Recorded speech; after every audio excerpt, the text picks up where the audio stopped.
Yves has been a visiting professor in many American universities, including NYU in 2010. So it's a great pleasure for me to welcome Yves this evening at La Maison. Yves is an exceptional intellectual. He's a professor at the University of Paris 8. He are not like but you say always Paris 8. So that's no, that's horrible. No. So he has written a dozen highly original books. Indeed, I would say that Yves is unclassifiable, moving equally well in literature, philosophy, and political science. His first book in 1994 was on male impotence and the connection to political positions in literature, from Montaigne to Stendhal. As a specialist of the 18th century, he has written on the Spinozist imaginaire during the Enlightenment. And more recently, he wrote a book on alter modernity of the Enlightenment. It's kind of a rereading of the Enlightenment. Yves has also written on subjects as diverse and original as gestures, and also attention, economy of attention. He expresses extraordinary freedom and inventiveness in his reflections. He reads a lot of other people, not to name drop, but because he has an infinite curiosity about his contemporaries. Just an hour ago, he told me, "Oh yes, I was at the Bust. I saw this book. You have to read it, you know." And then, so, I mentioned it just to see if people are scared by my readings. Yeah, he is always like that, you know, and so. Yeah. Vivek Ramaswamy, Truth, the Future of America First. Yeah. Good. Okay. It's the ideologist of Doge and the current White House, and it's very, very interesting. It's about truth, so we can talk about this. Can you repeat that? Vivek Ramaswamy. There's a Vivek Ramaswamy. I think he was president. Yeah, he was a candidate to the president, to the primary or something. Yeah, and he's on his committee too. Some kind of committee. I think he advises Doge. He's at the heart of evil now. Yeah. Okay. And so Yves likes to collaborate, and which he does in magazines such as Multitude. Because I know Yves, I like also to add that Yves lives by his ideas, which is very rare in our milieu. And I want to say it. Really. Yeah. This month, he's on a tour in the US to present the translation of his book on Mythocracy, which Verso will release tomorrow in English. And, yeah, because it's April 1st. Okay. And so Yves told me that, in fact, he would prefer us to have a conversation based on our books. So I said, okay, so his Mythocracy, how stories shape our world, and mine, how can we make truth great again? So we will each say a few words about our books to start the discussion, and then we will talk to each other and with you. So please feel free to join in during our conversation if you feel the desire to do it. Okay. So Yves, I'm so glad that you came back to NYU, and please could you tell us? Yeah, I read this book. I read all your books, and but it's been a while that you wrote this Mythocracy. But could you explain a bit what is the purpose of this book? All right. Okay. So thank you very much for the introduction, for the invitation. Thank you for coming. I'm very moved to be back at NYU and see faces to whom I owe very, very much. Denis in particular, I'm very honored you're coming, and I owe, I guess, 90% of my career to the Niolier. So thank you. Thank you. I'm sure I'm not the only one, so thank you very much. So yeah, this was a book published in 2009 in France, Mythocracy, and the idea is to try to provide a toolbox to analyze, call it narratives, stories, as political operators. What are the operations that can be performed in the public sphere by narrative? And you'll see that I have a very loose definition of narratives. I took the word mythos in Greek, mythocracy, power of the myth, because as far as I understand, in Greek, it's a very flexible word that can at the same time refer to what we call a myth, so Oedipus and all these things, which are stories, which are just not any narrative or any stories, but something that resonates in a culture, that sort of structural story for a culture and ideology, etc. So that would be the macro dimension. But also a myth could be just a word. So it goes from one word to a story to not just a story, but a fundamental story. So that's what I was interested in, to go from one to the other.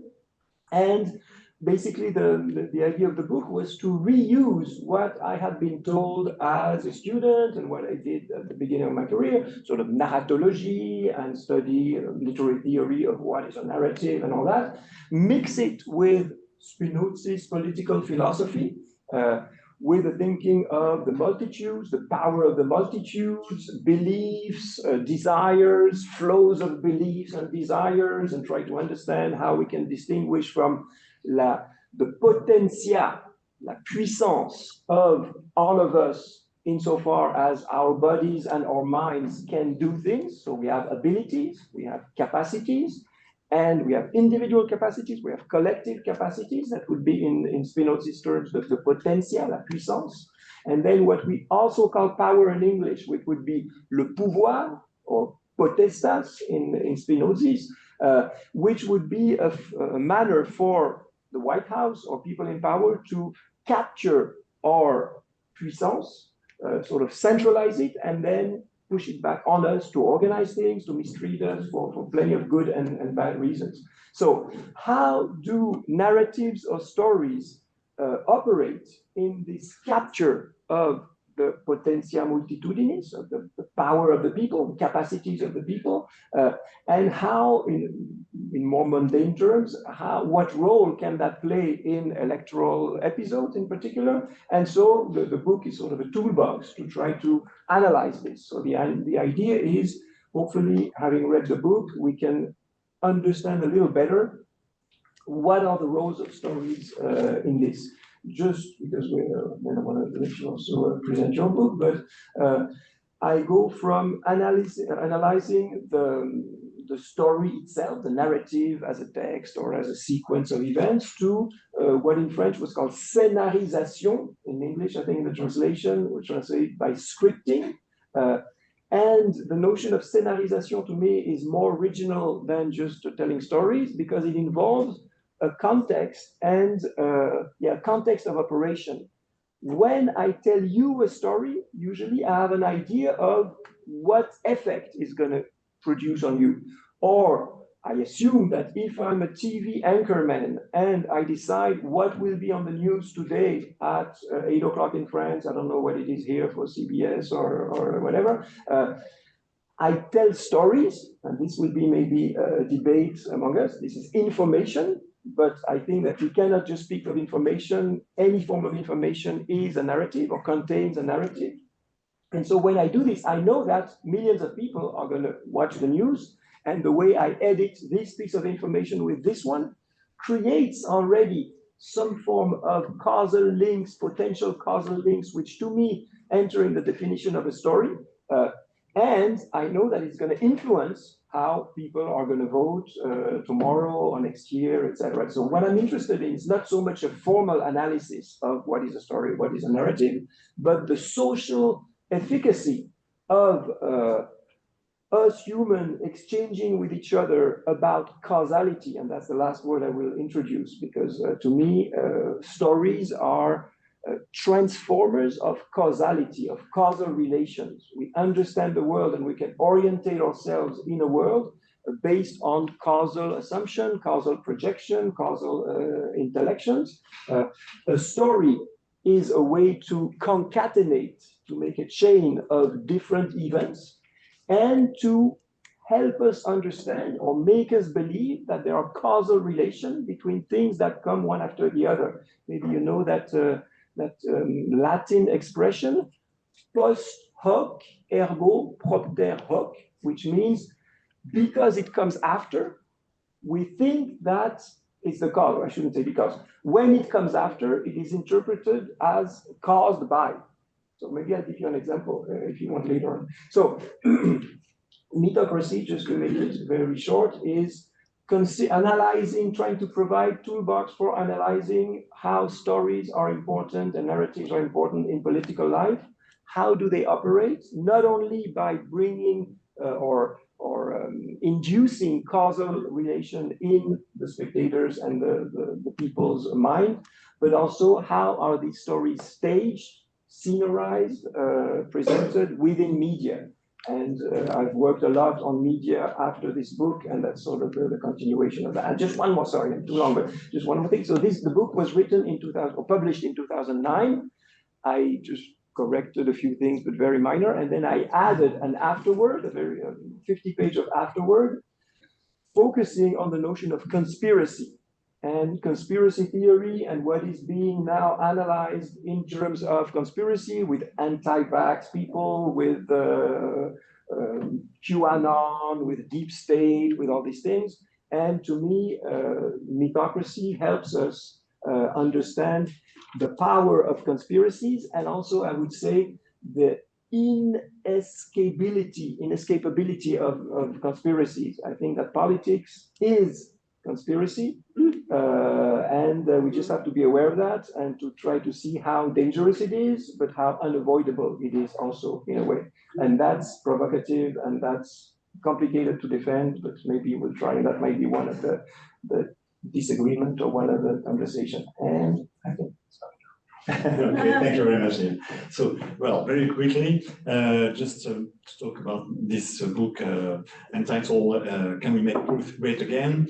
Well, it's a joke, of course, but it's true that I wrote it. I've written it under political, because of the political circumstances. I was struck during the presidential campaign by the number of lies, and also I was still in this paradigm of, yes, there is truth and lies. But since I would say 2016, perhaps I think that we went beyond the distinction between true and falsehood, and so in the use of the language there is this kind of relativism that's embodied by this famous sentence by Kellyanne Conway in 2017, and this notion became famous: alternative facts. So well, of course, Kellyanne Conway is not a philosopher, but I think that we have to address, how can we address this notion of alternative facts? You saw that that there is more people at the inauguration of Obama. Okay, so I saw that there's more at the Trump inauguration for his first term. Okay, so it means that she didn't react by saying, no, you're wrong, I can't tell you the truth. No, that's, well, everybody can say what he or she saw, and it's okay, it's all legitimate. So I thought that, well, how can we, from a philosophical perspective, can we address this notion of alternative facts, this kind of relativism?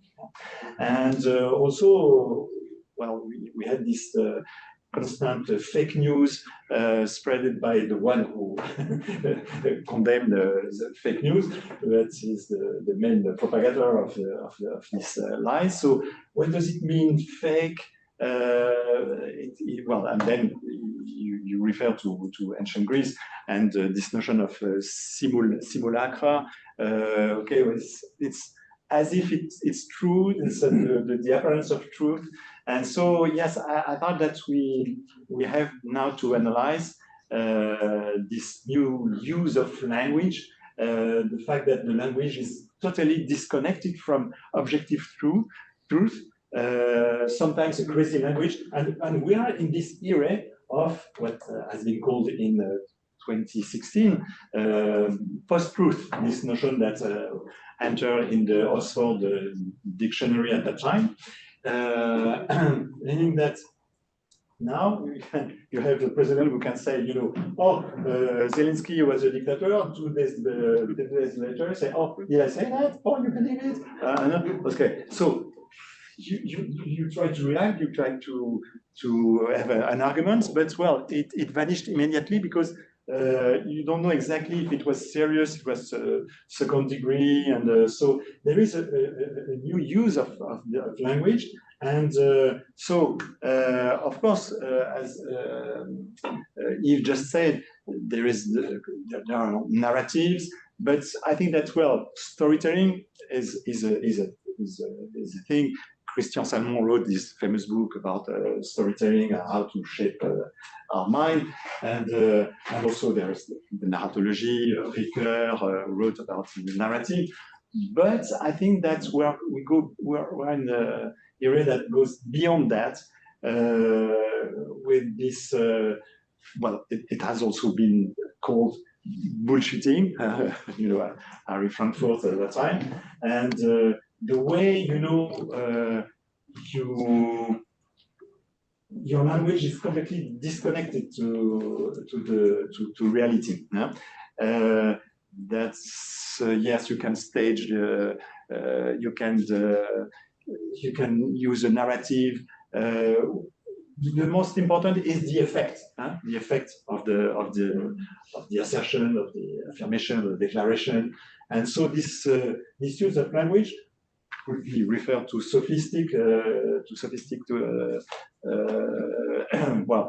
philosophy, but you know that's where we are now. So I try to, and I finished that. I try to perhaps to do a kind of archaeology to understand how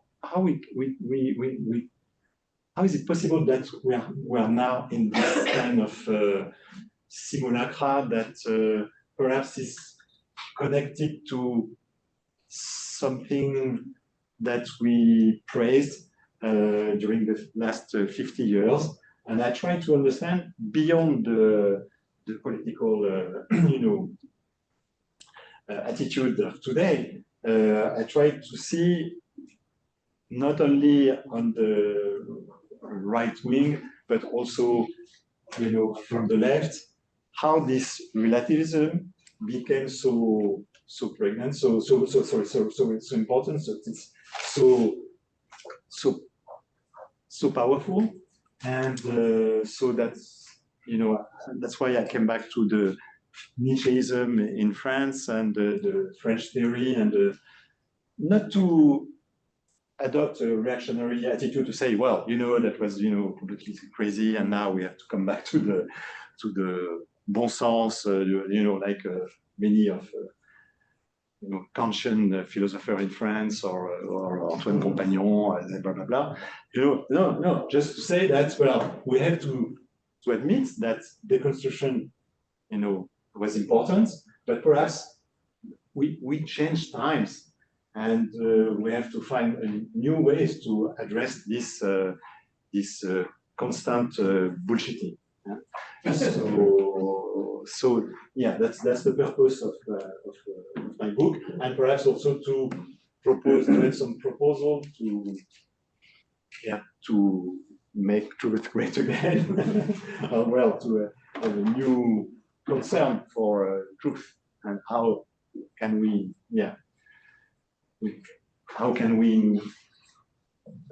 agree all together about objective truth, about facts, you know, and not immediately jump into oh yeah, it depends on the point of view you adopt. Mm-hmm.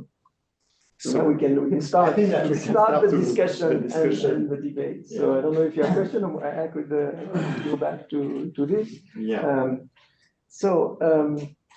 For me, it's important to distinguish on several issues 2 different levels. And I think it's important to understand how both of these levels have their own relevance and importance and should be defended.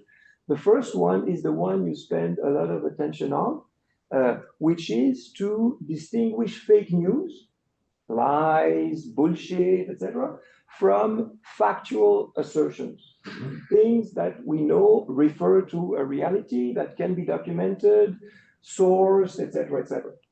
And this, obviously, obviously it's not important for everybody, or it's important for a lot of discourses to hide that and to bypass it. Okay, I agree, but for me, I think it's very important to do that. So debunking, fact-checking, all these type of activities, they cost energy, they're super important, but not sufficient. And in the afterword that I did, if I say, oh, maybe all politics are conspiracy, what I mean by that? It's not to say no difference between fact and fiction or truth and lies. It's to say, and that's basically perspectivist attitude. And we had a little discussion earlier because I pointed in your book a few places where you refer to perspectivism, which you tend to put towards relativism. And for me, it's very important to distinguish what I would call perspectivism from relativism. What does that mean?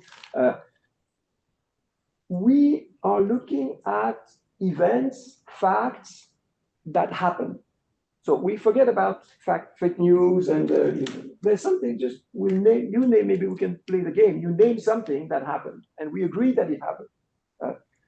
My point is that that same reality can be seen from different perspectives that can be incompatible among them. And in a way, I'm not respecting tons of things in philosophy, maybe all the way to Aristotle about non-contradiction, etc., in saying that. But that's my conviction, and I'm not really a philosopher, so I don't think I can defend it on abstract metaphysical terms. But my intuition is that we can orientate ourselves better in the current political discourse, which is where conspiracy and all these things are prevalent, if we admit that when somebody tells me something about, even if it's about a fact that I would recognize, that person can say something that's unacceptable to me, and yet for it to be true, if truth is the question. So it's a matter of perspective. A perspective is not just a point of view. A perspective is always embodied and socially situated. So I can't just switch perspective. Now I can maybe go and sit on the chair there and look at you. So yes, my point de vue may be different, but point de vue et point de vie, point of view and point of life, Emanuele Coccia, a lot of people play with that.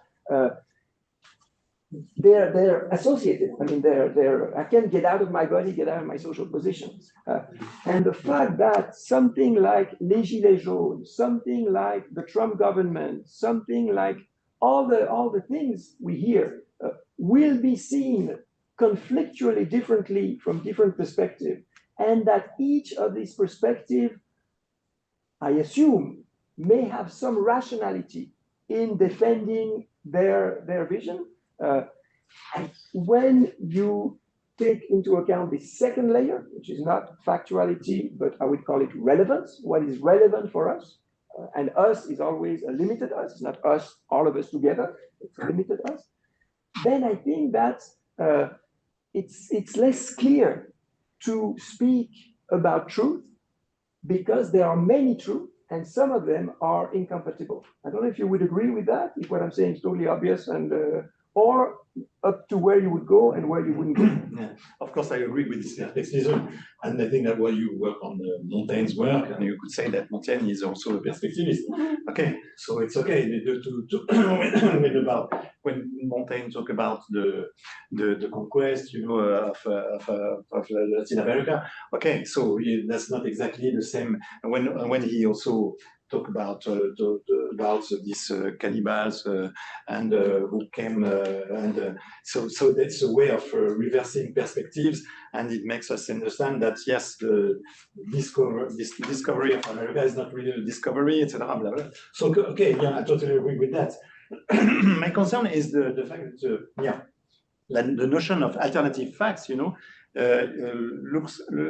looks compatible with your perspectivism. And I think that we must admit facts because, for example, what would you say about scientific phenomena? Could you say that? Okay, for example, Galileo, you would say, okay, Galileo embodies, kind of rational view on nature, the domination of nature, and so on. But anyway, what he discovered, is a scientific truth. You agree with that? That heliocentrism, is it okay? That's I believe in heliocentrism. You believe in it? Yes. Okay, I'm not sure. Okay, so, or, the Archimedes theorem, or Cool. Newton gravitation. No problem. All right. We can, of course, understand that the way, as a Foucauldian, you would say, okay, the way they discovered this and they formulated was connected to the language of their and also the representation of their time. So we totally agree with that. So, but anyway, there is an objective and universal truth. To me, it's a fact. That's what I say. It's a fact. Okay, great. And you can prove that the Earth is not flat. You can prove that, etc. So no problem. So that's what I'm saying. This is the first layer. We need fact checking. No problem with it. Okay. The second layer, I'm interested. And let's say that, well, it's amazing that now on TV channels, there's constant fact checking. Because there are so much lies that journalists are obliged to fact check constantly. So after that, we totally agree. There are and that something has been felt in a certain way by someone, and it's not the same for someone else. We totally agree with that. But I think that it's important today, especially today, to assess that there are objective truth. There are objective facts. If I touch you, you say, okay, someone will say, oh, he tried to seduce Yves. Or you say, okay, he's, I don't know, we have another interpretation. Yeah, it's Maria interpretation. He needs to know that he's not falling, But, well, anyway, there is a fact that I touched him. Okay? So then there are many interpretations. Okay, so I just want to say that with this stupid example that even if we admit that there are so many perspectives, multi-perspectives, and I agree that we need to admit the different kind of views, and sure, but anyway, we must reassess that there are something like objective truth. Okay. And also, let me also just remind you that, for example, people who suffer the totalitarianism system, like George Orwell, say, well, the main target of authoritarian societies is the objective truth. That's the main target. And you could say so many lies when you say that. You say, okay, there is no objective truth. The truth is what I say. And the truth is what I say, is not only, unfortunately, the sign of authoritarian society. I think that we could say also that in the last 50 years, this sentence, the truth is what I say, has been embodied by sometimes very legitimate struggle, but yeah, there are consequences. Okay, can I just continue on that? For me, what's left? Oh, I think a gentleman wants to speak. Yes, I'm trying to understand if what you're saying is if there is an objective truth by all metrics. Yes. If somebody decides that they want to present the way you describe it, a relative truth, saying if their purpose solely of presenting a relative truth is to create doubt, not necessarily to say it's not true, Yeah. but just to create doubt, that is permissible. I think that doubt is always welcome. Yeah, of course. And investigation, because of course we receive truth that we cannot verify. No, we're starting out with the premise that there is a fact by all metrics. That's a fact. Okay. Okay? People say it's a fact, and then you have somebody else come across and says, well, I'm not sure that's a fact. I have, to quote you, a different perspective. Yeah. The fact that you have a different perspective based on the idea that all you want to do is create doubt and not really have a different perspective. Right. Because you can't point to any rational explanation for the perspective. I think you're saying that that's permissible. Well, I will go back. Can I answer that? And then you go. Okay. And I'll be interested to see if you follow me on this. For me, there's a Bruno Latour course 101 teaches us that a fact is a factum. It's something that has been made, that has been seen, that has been described, that has been filmed, that has been photographed, or a fact. There are things, there are events, but when we talk about a fact, somebody has made a fact. It didn't cheat or didn't lose, but you need a camera to see what has been happening in a demonstration. Or if a tree has been cut, you can see the cut, you can see the tree after the fact, you can remember that it was there, But so a fact is something that's constructed as a fact. And I think a lot of what you're saying is in this change of period, that constructivism, to which a lot of people in this class, in this room, you, me, etc., sure. we have contributed to that. Sure. And I'm proud of that. For me, I'm not repentant. Right, okay. So just to go back to your example, there are things and there are events. As soon as something becomes a fact, I would say it's a fact constructed as a fact from a certain perspective. And that's what I'm saying. It's not a lie. I see it from this perspective, and it's a fact. What I would say about alternative fact, I would say there are alternative perspectives on things and events. And some of these alternatives can be incompatible. Yeah. And, well, that makes things complicated. To me, just to say it's true or it's not true, it eliminates some problem. A lot of what Trump says is just not true. So, okay. Now, some of what he says, or Vivek Ramaswamy, etc., it's not so clear. It's not so clear. And then I have a story, but go ahead. Yeah. But during the campaign, I remember also this big big word, truth, in the background of Governor of Florida.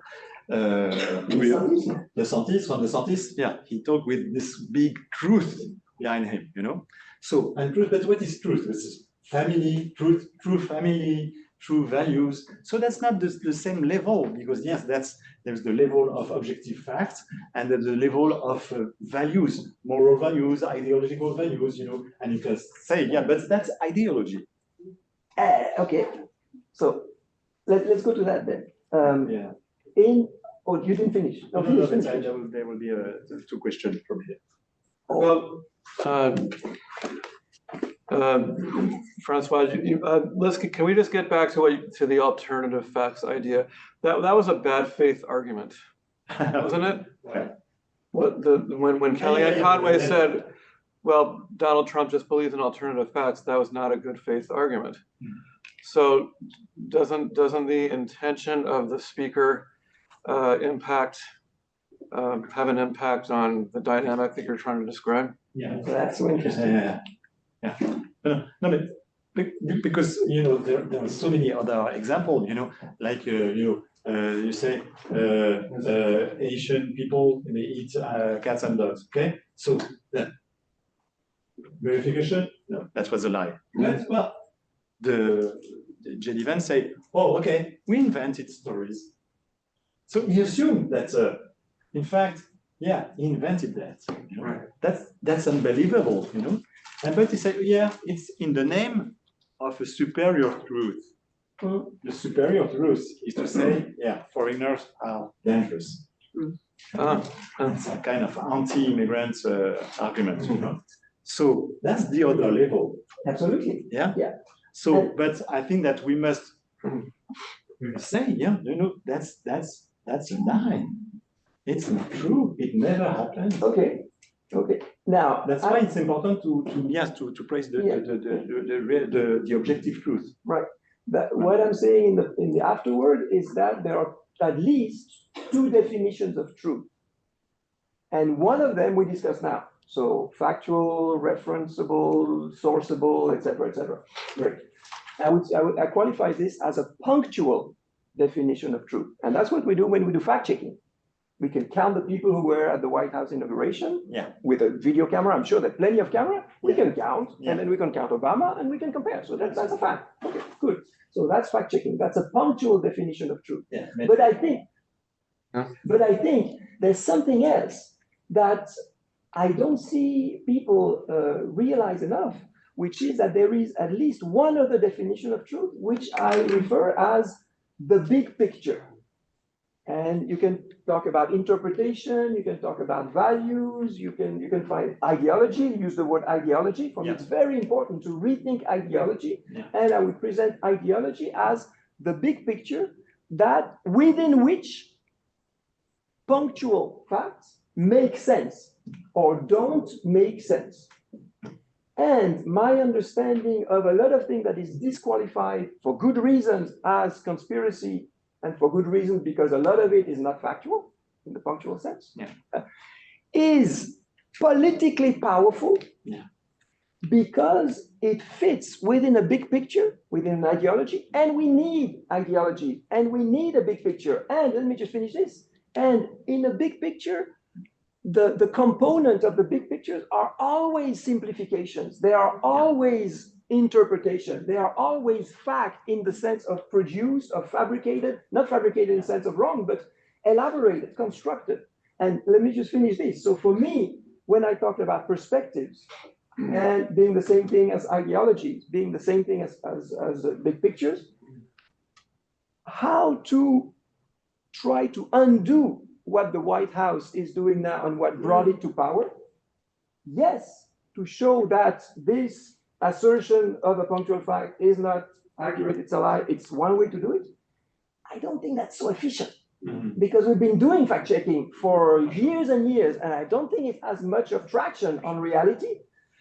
For me, the real question is what in our population is in need of understanding reality, which is so complex, which is so mind-boggling, and what are the causes that fuel this big picture, supremacists, nationalists, whatever, anti-ecologists, etc., to have traction now. But to realize that in our ecologic, progressist, whatever picture, it's just another ideology within which certain things can be attacked as constructions, etc. Sorry, I spoke too much. There are two questions, but I would like just to comment very quickly about what he just said. And so ideology is a system of ideas and values. Well, you know perfectly that because it comes from the 18th century and this notion of ideology. But well, there is something more common, ordinary about this this perspective that we have, and that also could justify this conspiracy theory. So that's what I'm calling I call epistemic bubbles in my book. What are epistemic bubbles? The fact that our sources of information are always the same, and we in fact we no longer receive the plurality of the point of view, the perspective, the multi-perspective. So just because of the algorithm, in our social network, we are fed with the things that please us because yes, they can understand what our taste, values, opinions, and so and sometimes myself I thought yes, I'm watching constantly CNN, MSNBC, but sometimes I should look at Fox. Absolutely. You know? I should watch Fox to understand, yes, Absolutely. the other perspective. And, yeah. So these epistemic bubbles foster our, feeling of belonging to not an ideology, but to a kind of a group of people who share the same value, and meaning that also that there are bubbles because we don't accept contradiction, and when there is a kind of contradiction or a nuance, in fact, we feel that it's an aggression. It's an aggression. So then it explains also the conspiracy theories, because say, okay, I got this news that completely contradicts what I believe, but no, I understand. It's a conspiracy. It's a conspiracy. Right. There is disqualified. Yes, immediately disqualified. So there is even this reaction, this aggressive reaction, that will expel everything that could contest, that could nuance my beliefs. So that's today what we call the epistemic bubbles. Do you agree with that? Informational bubbles, exactly. Yeah. And I would say that I don't know who is we here, but on the left, we just have as tight and restrictive an epistemic bubble as people on the right. Yeah. For me, that's one of the humility that we should have, is to say, they seem crazy with all the stuff they say, but they think we're crazy with all the stuff we say. And obviously, I prefer my truth, and I think I have very good reason to prefer my truth. But it's one, and we have to debate on that. Yeah. There was this question, Elizabeth. Yeah. Just a quick comment on your statement, because I think the classic example of somebody says there's a truth, here it is, smoking causes lung cancer. And then the opposition to that by the tobacco companies for years was not to try to prove that they were right, smoking doesn't cause lung cancer. It was just to create enough doubt to talk about it for 60 years and do nothing. Absolutely. The more recent example is the oil companies, who knew, just as the tobacco companies knew what was going to happen. And now we still are talking about, is climate change real or not?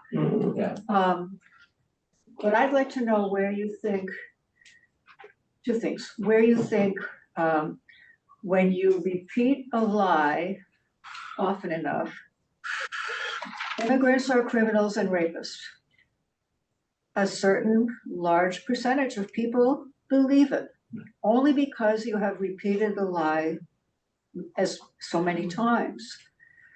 So where does that fit into this idea of what is the truth and what isn't the truth? And then I'd like you guys to, if you want to, something very simple, doesn't require fact checking or what happened before or whatever, signal gate. So these lunatics are on an open, something that the Russians could look at if they felt like it, planning a war that is going to happen in an hour. And the response is, I don't know what you would call it, phantasmagoric. The refusal to say what they did wasn't okay. The attacks on the person who happened to be there because they invited him. The whole thing, if you just look at the text, it doesn't require going back in time and stuff. Should I answer, or you want to take another question? I just want to build on this a little bit, and I'm sorry to say that truth is going to be a very hard thing to find or seek. And I think really out of the government, left or right, we, the people, are finding truth to be undesirable. And for us to seek truth, we really have to find a way to make it desirable again. I think people are starting to have an ideology, a belief, then it goes somewhere with power in the media. Hollywood makes it visual enough for all of us to see it, and as the lady said, you see it often enough, that you really start to believe in it. We are moving in an age of technology and AI, and you mentioned, yes, you can see and count numbers. No, you can't anymore. And then probably in the future, you will You're absolutely right. find Yeah. out what the truth is. Yeah. So, my opinion, and my concern is truth is really going to be very, very difficult to seek. All right. Well, there's so many things. So, Rich, I think there's another hand, or no? Okay. Just thinking about truth here is talked about is in a kind of epistemological way. But the contrary of truth is not only error, it's also lying. What's the difference between lying? I mean, I think the issue of lying is essential to those debates. Yeah. And that's how I wanted to rebound on what you said and other remarks. When I said earlier, there are things and events, but when we talk about facts, somebody has constructed it as a fact or documented it as a fact. It doesn't have to be, truth are utterances. There are no truth in the world before there are humans. We say things, there are events, there are nature, there are causes, there are whatever you want. But when we say fact or when we say truth, somebody says something. And it's true, it's a lie, it's an error, etc., etc. So what you said about the merchants of doubts, about tobacco industry, about climate change, fossil fuels, etc. People say things, and people say things not in order to sacrifice their life to truth, but in order to just to survive, to make a living, to have their kids happy, etc., etc. So in my if you're interested in the afterword of the book, I list 11 principles that to me help the toolbox, to me help us understand conspiracies. And the first one is motricity trumps sensoriality. Motricity, the needs that our body has to move, to find food, to find income, etc., etc., it can prevail even what we see or what we believe in. And there's a quote by a famous author, Truman Capote, I think, who says, it's very difficult to have somebody believe in a truth if that truth means that he's going to lose his job, his revenue, whatever. And I think that's fundamental to what you said. Truth is undesirable. Yeah. It is very undesirable to think that's the way we move with airplanes, with cars, with all these things, the way we consume, with plastic, with mass production. It's undesirable to see that truth, which is not sustainable, that it's burning tons of things. So it is undesirable truth. And we speak not just for the sake of truth in itself, we seek to try to orientate ourselves in practices that allow us to feed our kids and to be reasonably happy. And the fact that in certain situations, a lot of us find truth undesirable enough to say more or less anything. I'm not so surprised. I just want to finish this reasoning. Sorry, I'm speaking. And because that's crucial for me for what's going to happen with the White House now. There's a moment where reality, just you hit your head on reality. And you can't believe anything. And you can't just present as truth or as facts things that don't exist. You can for a lot of things, but there's a moment where it comes back to haunt you. Same thing as with customs. We can, with habits and social conventions. You can think of a population who lives on Earth thinking that the Earth is flat. For me, all these things of people believe the Earth is flat. Well, what does it change in their life to believe that the Earth is flat? It doesn't change anything. I don't believe you can have an ideology that tells you that by cutting one finger a day, you're going to become a great pianist. But you can't believe that. If you want to be a great pianist and you cut one finger a day, that's just not going to work. So people won't believe in that. And for me, I fear or I hope that's what's going to happen with the White House. you can sort of have these Ponzi schemes of lie, over belief, over et cetera, but there's a moment where reality will hit, whether it's in a number of years with floods and fires or with environmental degradation, whether it's social revolution or social, sorry. Yeah, just to comment, and there is a question there.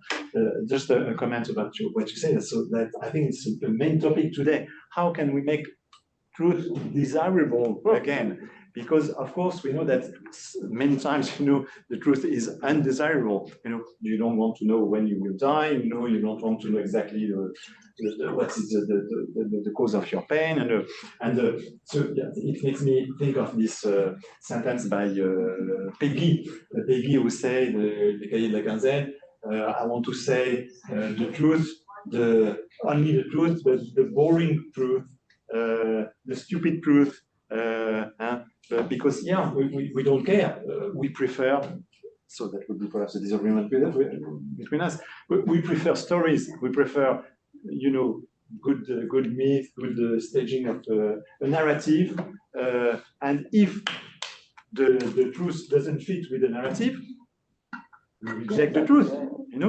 Because the narrative can attract our passion, our feelings, many times, our bad feelings. You see on the news, yes, you say, oh, yes, this is such a bad guy. But, well, you don't care. You don't even know. You don't even want to know what is the truth. So I think that's a very important topic. How can we make truth desirable?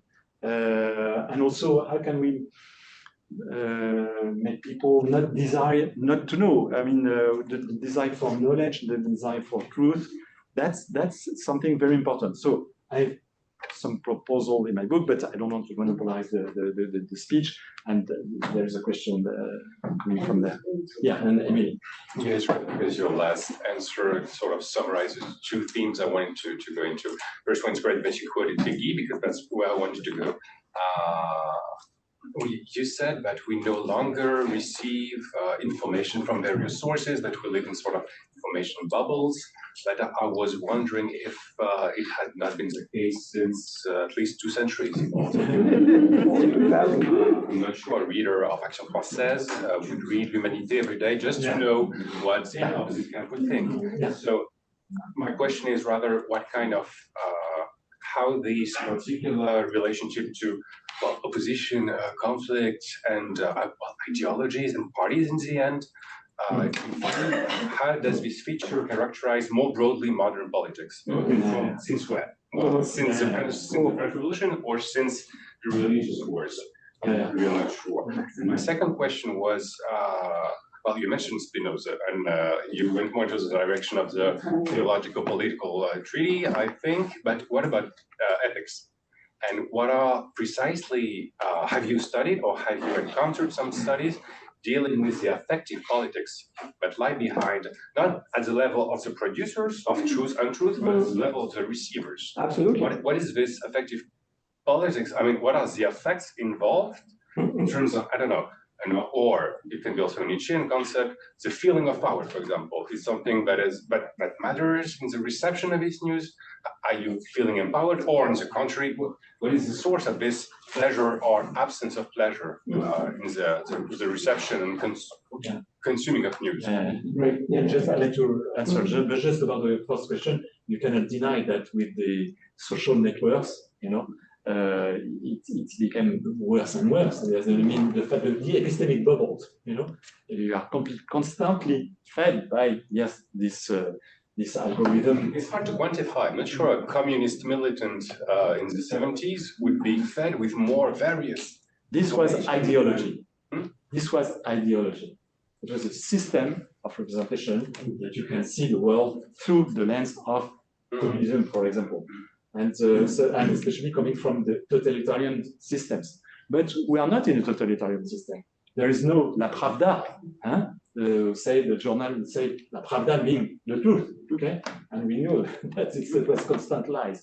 But there is no such a thing. We live in a liberal society where we are supposed to be free. We can also check different kind of source of information. But in fact, we don't. because we are constantly encouraged to stay in our epistemic bubbles. That's my answer. That's this I just want to try to differentiate.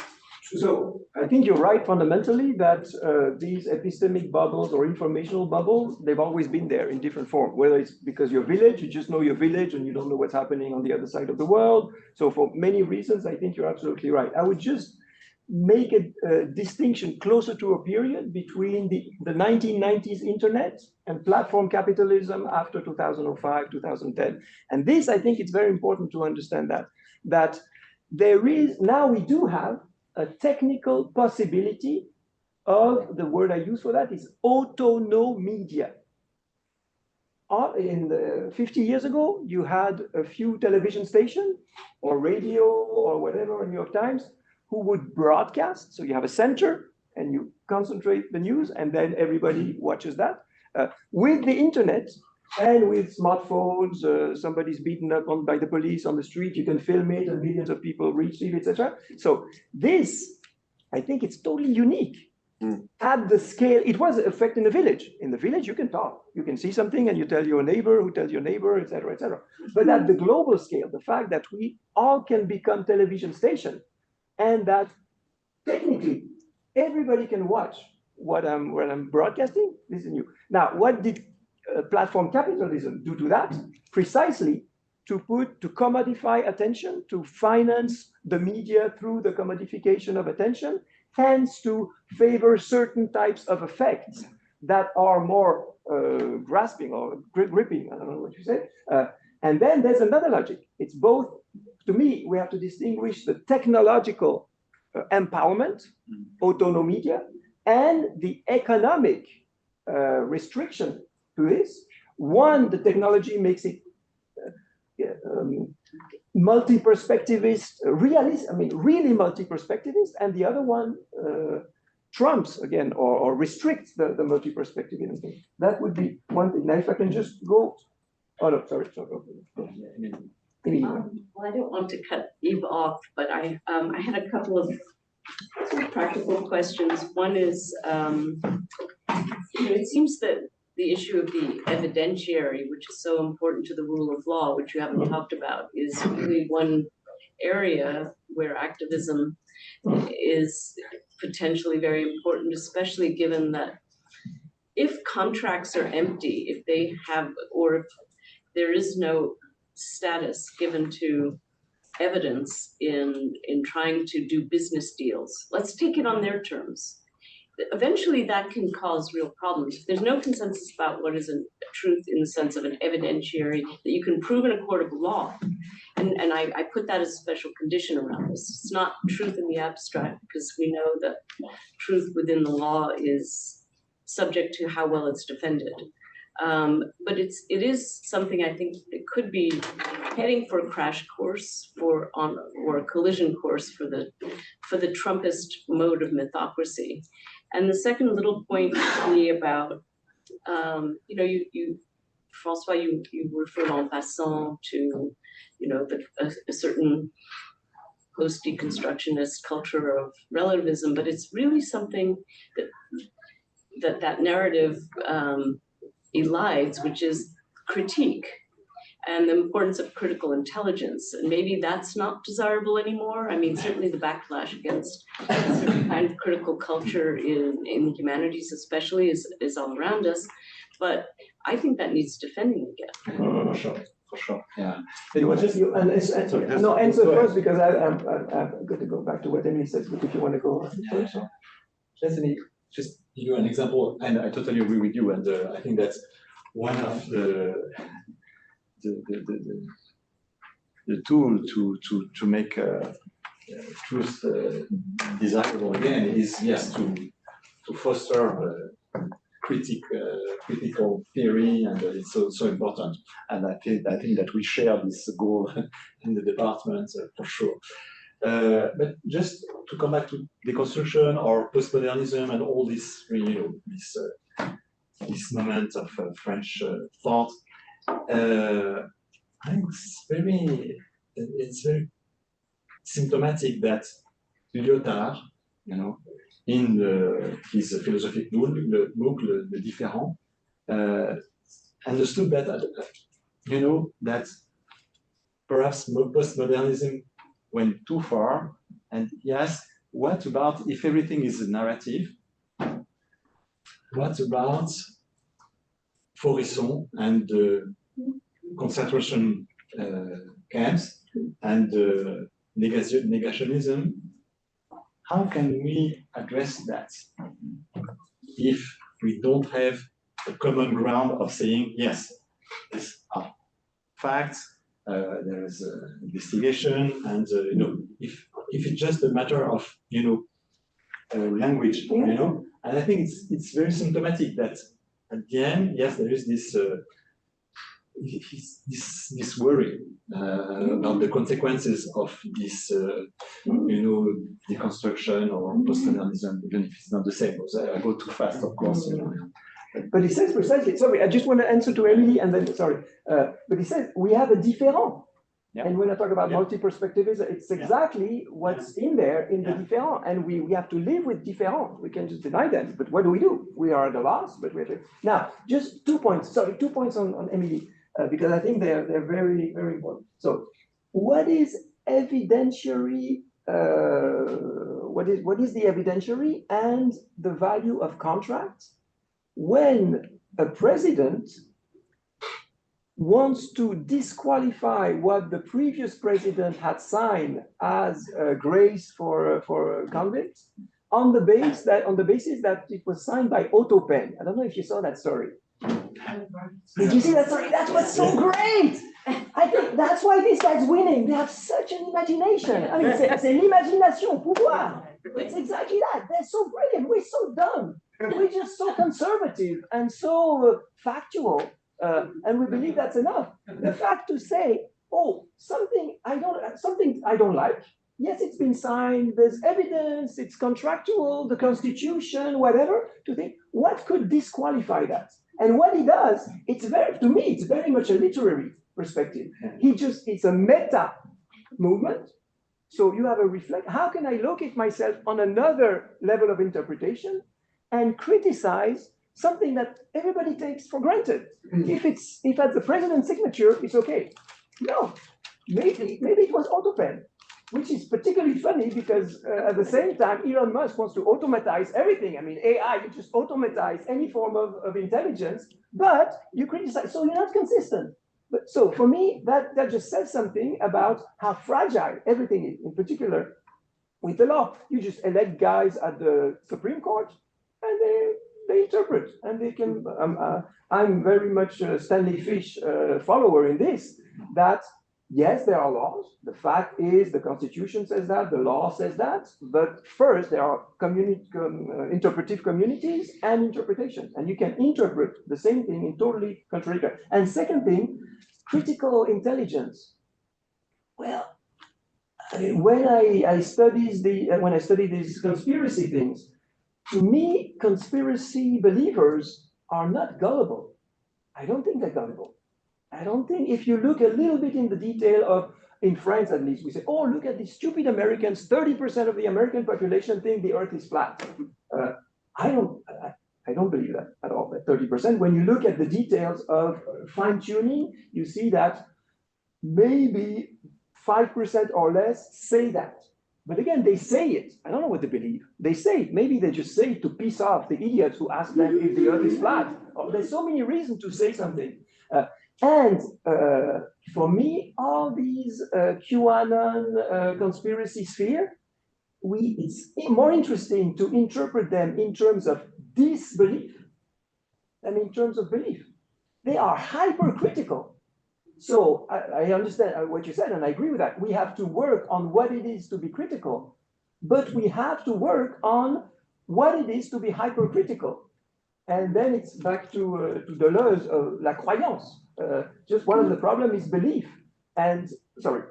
Sir, the gentleman, and then she didn't talk. Yes.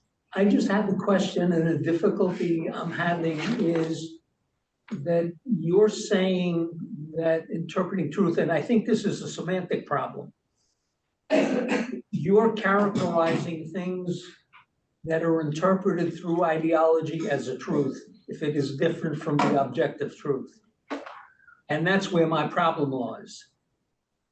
I think calling it an alternative truth or even a truth is a substantial part of the problem, because that's confusing people.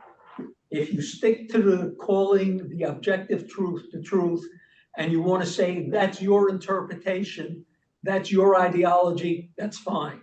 But don't call it an alternative truth or a truth or something else. Okay, please. Go ahead. Thank you. Well, I wanted to go back to the question of affects a little bit, because I mean, you mentioned in the beginning, the difference between puissance and pouvoir. And I wonder whether there is a narrative for the multitude that is one that can activate potential, or is it always a narrative of impuissance? And it seems to me that narratives of resentment or narratives of victimhood fare much better than narratives of hope, which seem sort of empty and pathetic.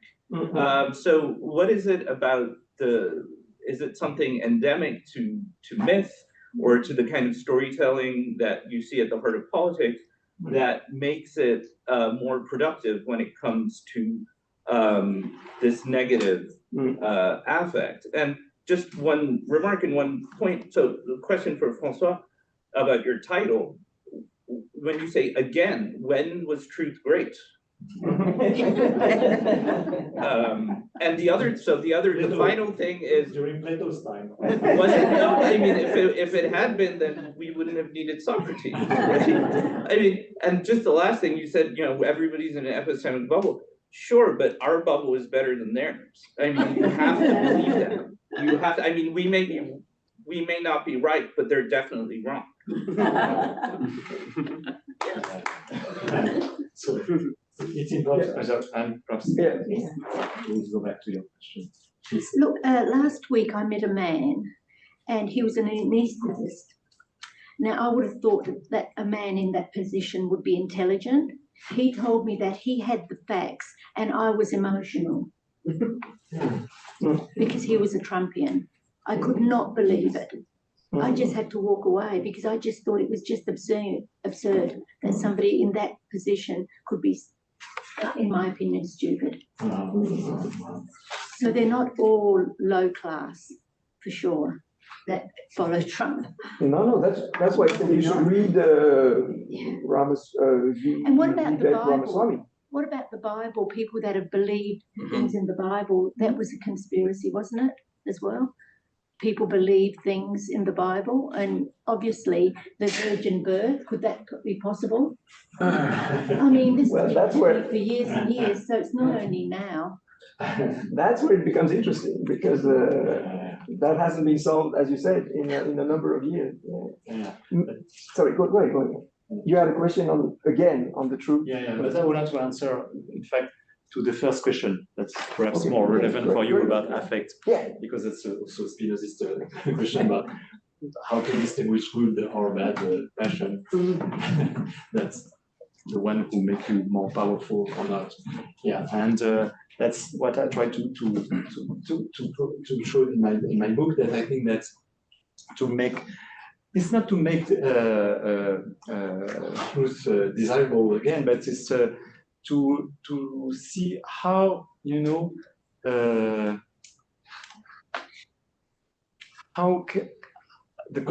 context of how we can address the lie.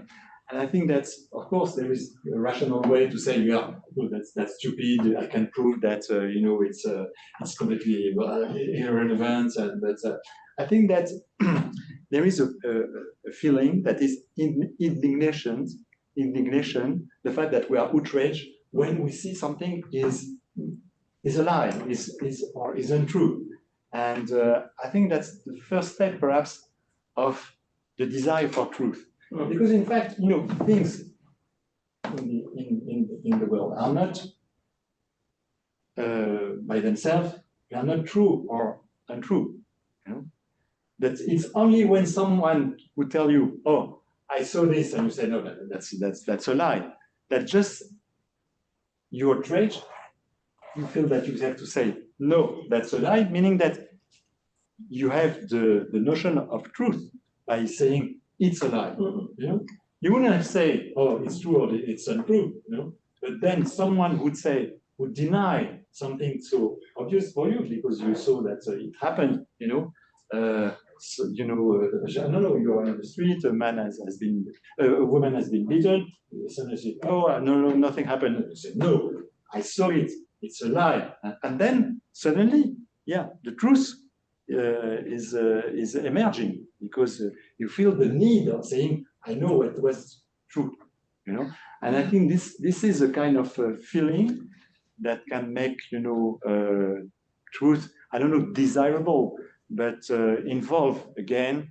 And of course, it's not enough, you know. Just being outraged doesn't mean that you have the truth. You know, this thing by Stéphane said, indignez-vous, this intransitive, without object, just the indignation, you know, give you the right way to the truth. No, to be outraged for sure, but for something special, and you have also to doubt, to make an investigation. But just this first feeling is a step to reenact the importance of truth.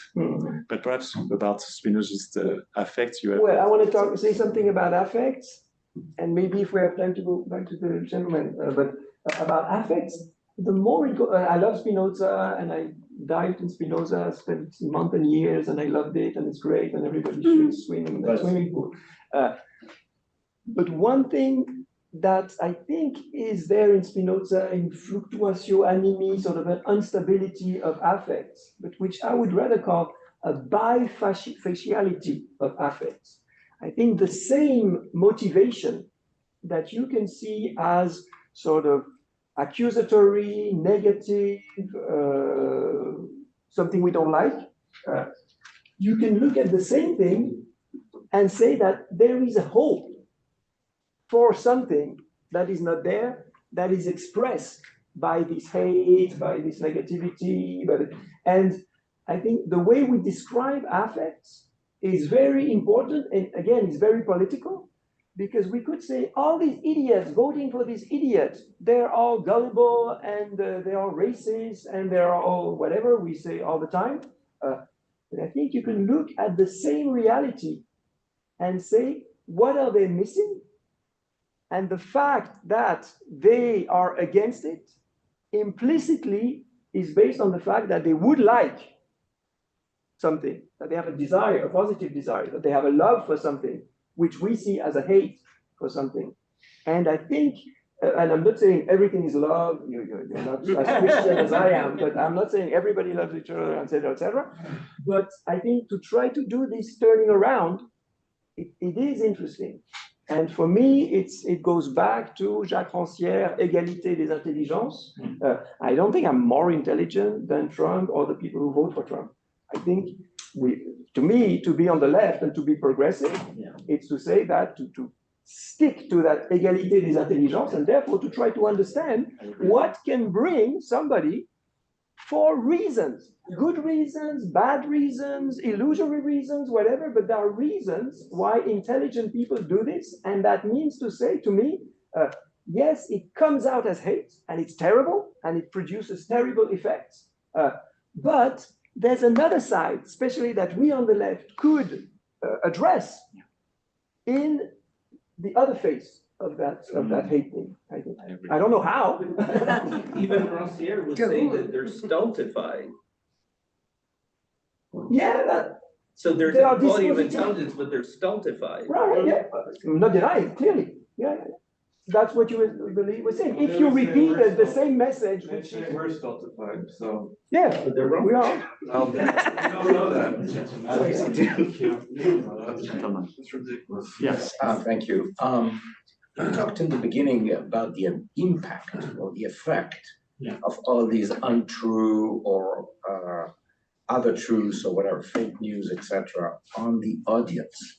And I wanted to address maybe the importance of the audience characteristics, and that is more leaning toward accepting that, and being impacted in a big way versus other audiences that are resisting that. Because if we think about conspiracy theories, they were around us many, many years, but their impact was smaller than today.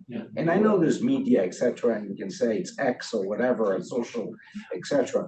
But the reality also is that we have a growth of polarization between us as human beings, which maybe pushes each side to accept those behaviors and be impacted more. And the last part of that question, I'd like to hear your opinion. Are there countries in Europe, for example, that are resisting much better? And if yes, why? Yes, there are. Switzerland has had a 30% vote for far right since the 80s or 90s. So, and the far right is in the government in Switzerland since for half a century. But, and no, that's not true, because foreigners have been treated terribly when I was there. So no, I don't think so. I love Switzerland for plenty of reasons. And I think that there are, it's not perfect examples and terrible things. It's just more or less certain things work better depending on the system, depending on the media, depending on tons of things. And what's dramatic now, I think, is that it's diminishing. It's the result and the vector of a further diminishing of our capacity collectively to think and to react in a proper fashion. But to me, it's just a bit to push it to the up or to push it down. But I wouldn't think the amplification is responsible for the polarization to some degree.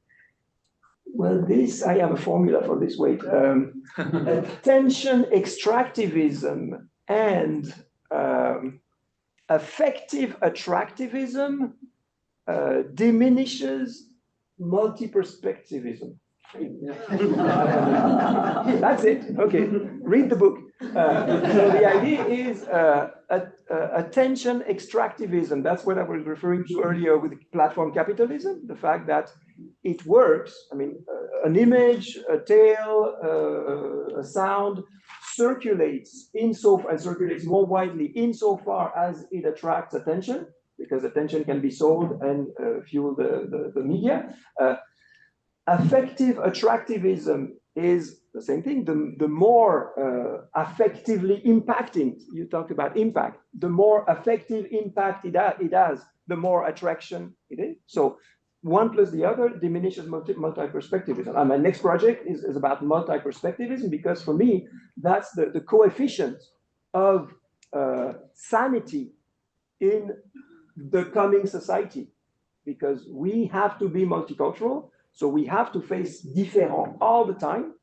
And I don't know of any other way of facing these différents than in establishing multi-perspectivist mental infrastructure. You can call it multi-perspectivist media. And to me, that's the challenge. Yeah, but so what else will the différent and so what? You can agree about litige. That's what he says. Litige and différent. But différent is a question of language. And so coming back to also the source of this relativism, the American pragmatism, because you said that you disagree with me on that. It went so far that with someone like Richard Rorty, there is no more fact, there is no more truth. He said that we should get rid of this fake notion. So we went from Peirce to this also to Dewey and this notion of assertive, truth, as a warranted assertion. The fact that, well, what is true is that we all agree that is true. That's not real truth, but just a question of agreement on language. So at the end, we don't need, if we here in this room say, okay, we agreed that the Earth is flat, it's okay, it's the truth, So I cannot accept this. But even for a pragmatist, you just walk enough in one direction, or swim, or take a train, or take a boat, and you will come back here. Yeah. So that'll disprove your theory. That's for pragmatists. it's a question of language. And if it's just a question of language, I think, yeah, It's about pragmatism. It's not called linguism or something. I mean, Richard Rorty said that, you know, this. Yeah, everybody says stupid things. Okay, so there is. Yeah, thank you. I was interested in the beginning, you said it can be one word. So could you elaborate on? Well, terrorism. Yeah. For me, the word terrorism is just has been fucked up from the beginning and is more and more fucked up. And again, there are things, there are bombs. It's not to say that it doesn't event. There are events, there are people that have been killed, there are organizations which plan things, granted. But the way it is used now, it is used and abused now, makes it assimilates ecological militants or people who just say, well, maybe it's not such a good idea to kill 50,000 people in the way Gaza is bombed, to terrorists. Whereas they're not planning bombs, they're not, I mean, they're just saying things. So a word like terrorism, but a word like pouvoir d'achat, what is it in English? Pouvoir d'achat. Purchasing power. Purchasing power, right. For me, the fact that all the left buys the notion of purchasing power, it's a myth. I mean, obviously people need money. Obviously, I'm rich, I have a good university salary, so I don't worry as much about money and income as other people do. And obviously, it's a problem for a lot of people to gather enough money to pay the rent, to get the kids, etc., etc. So that's a problem. But to make a value in itself in purchasing power and not to realize that this is exactly this type of consumerism dynamics that is rotting our living milieu. And to use that word, for me, it's a story. This word is a myth in terms of it involves a story, consumerism. It blinds us to a number of things that are crucial now today. And so, I mean, I have tons. If you want, we can have millions of these words. So we are at the end of this session. This is time for one last question. Yann, did you want to do? Yeah, well, it's what. That's the last question. Like a kind of reaction, but we feel each other that there is a lot of distress in all over the world now. People are lost. Some people are lost because they could be involved in a kind of comprehension of the world and to understanding their body in some frames which are society and involved in rules which could be commons.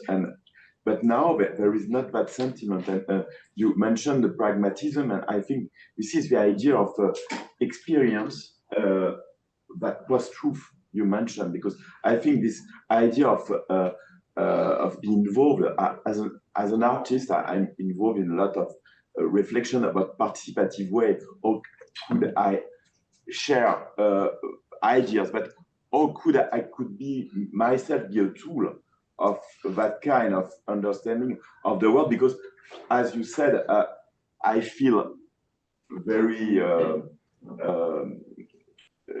I'm great in my frame of the university in that kind of context. But what I could do is maybe open minds about the time, creating some occasions, involve minds and people, then think about art or about literature or about university as a new media. But the new medias are not new medias. It's not a technological thing. I think it's only the idea that we could understand that ourselves are new medias. And I have this, maybe this could be my proposal is how could you feel yourself as a new media? And I feel the current victories of the far right, to me, are linked with what I call their inventivity. The fact that they do use, they're very creative, And this was theorized from the Bush White House. I don't know if you remember Karl Rove, when Karl Rove said, you people, academics, and you people in journalist world, you are in the fact-based community, contemptuous. We make history. We create things. And I think we have to understand that. And what is that, if not the capacity for certain pragma, for certain action, to create certain things as an artist? And I don't know what creation means, but just to build, to construct social relations and construct a certain number of things. So this inventivity that has now been appropriated by the right, the rebelliousness that has been reappropriated by the right. I mean, we progressive people, we're conservatives. We defend bureaucracy, we defend red tape, we defend all these things, and we have good reason to defend the Department of Education. But there was a moment where the left, Cornelius Castoriadis and others, had an analysis of bureaucracy, which was very critical. And now we just defend bureaucracy as if this was our only hope. And of course, bureaucracy is shitty. So of course they say it's shitty, and they're right in a way. We have to be much more, I think, to construct occasion, to understand things differently, and to keep the rebellious side and the creative side, which now has been reappropriated, as far as I see, by the far right. It's interesting because if you put all that people, extreme people now, because in their mind they don't feel confident, and if you put them in the forest with other people who are near that kind of things, close to nature, then they will have another comprehension of the world. It's a question of context also. You think, and this is really urgent now, I think. I think it's time to thank Yves for his interest.